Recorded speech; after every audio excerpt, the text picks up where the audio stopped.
Ladies and gentlemen, at the end of the hour today, you have a assignment. Of course, you got to do file save and you got to do file save as. Always put the new name after it. I'm going to put this in my folder using the documents, and I'm going to put day 7 after it. Remember, we always give it a new name. And then I need you to simply and quickly click on this button, click on all programs, and find Duck Link. When you launch Duck Capture, it's going to give you the little window that lets us pick our things.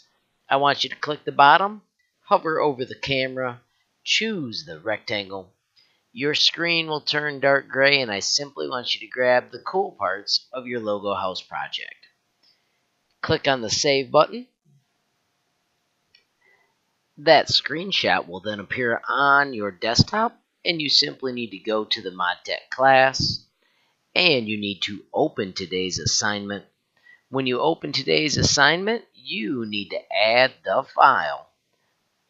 And then the easiest way to select it from your computer is to just drag the file here. So make sure your screen is small so you can drop it in that spot.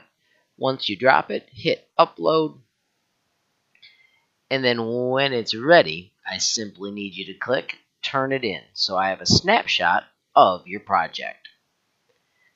At that point, you will be done and you'll be ready to head out and enjoy the rest of your school day. Good job, and thanks for all your hard work.